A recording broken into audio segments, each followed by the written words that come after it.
And check out the view from the CTV Skywatch camera looking north on 13th Street North. Camera's a little shaky there, not surprising. It's a little windy out there. But by the time these events happen, the wind shouldn't be a problem. I'm talking about the Bulls games, the Lethbridge Bulls baseball games. They'll be happening later on this week.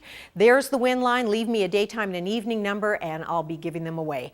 I'll step out of frame now and let you take a look at the current conditions, which are looking, well, it's a little breezy right now, yeah, to say the least. It's been gusting even stronger than the 50 kilometers per hour you see up on the screen right now. Mainly sunny. We did get down to 9 degrees at 2 a.m. and we are currently at our daytime high of 20 degrees. And it's still fairly sunny here. We had a little bit of shower activity earlier this morning as the systems clipped us to the east and continued off to the northwest, or the northeast rather. And that's the situation. Still, we're trying to get rid of those low pressure centers. They will be moving out of province. But in the meantime, we've seen a little bit of a cool down in temperatures in some areas. The further east you go, though, you folks in Medicine Hat looking at 25 degrees right now. So temperature cooling down really hasn't been a problem for you folks. But here we have all the watches and warnings. We have wind warnings to the south. We have some thunderstorm warnings still, or watches rather, still in effect. And we have some warnings.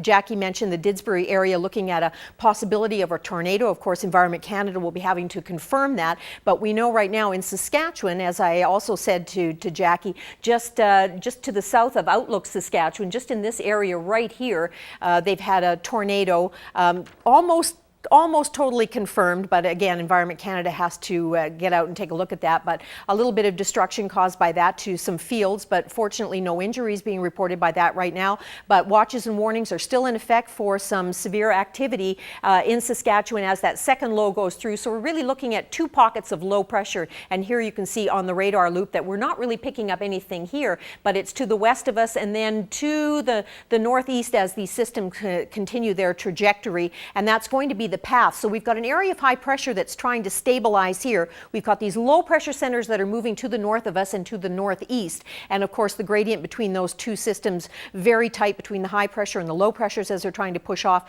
So the rotation of that low and bumping against the area of high pressure, that's why the winds have been strong and they're expected to continue to be strong as we get into the evening hours. But as we get into tomorrow, you can see that most of that precipitation, as I said, northern sectors of the province looking at some heavy rainfall from those low pressure centers, but they don't have the strong winds that we've had here that have kept us relatively dry today after we got through this morning. So by tomorrow afternoon, we're looking at some really nice conditions and we start to really stabilize. 20 degrees in showers in St. John's right now.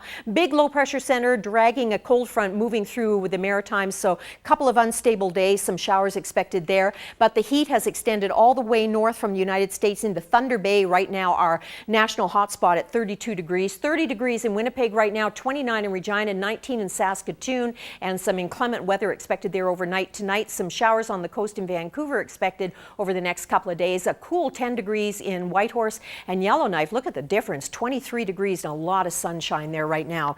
East Kootenay, you're looking at mainly cloudy skies tonight with that chance of showers, 7 for a low, 20 for a high tomorrow. Mainly sunny skies for you and not too windy. Crow's Nest Pass, a few clouds tonight, very windy tonight. Could see gusts of 100 kilometers per hour tonight, and then tomorrow reducing, well, to 60 kilometers per hour. It's still going to be windy for you folks, but mainly sunny. Clear tonight in the Hat, 10 degrees for a low. Tomorrow sunny and 23 degrees for a high, and a little windy for you as well. And then in Lethbridge, we're looking at windy conditions tonight. Could see gusts to 109 degrees for a low. Of course, we're still in that wind warning criteria. 50 kilometer per hour gusts tomorrow, 22 degrees, lots of sunshine, and we do start to really stabilize as we get further into the week. 30 on Saturday, 32 on Sunday, 33 degrees for a daytime high come Monday. Now we know a lot of you are going to be out, you're going to be walking your pets out into the open areas. Now make sure that they have protection from flea and ticks. That sounds like little innocuous little things, a flea or a tick, but it can really make your pet extremely ill. So check with your vet. There's lots of simple medications that you can use to protect your pet in advance of those walks. That's our Focus on Safety message for this week. See you tomorrow, everyone.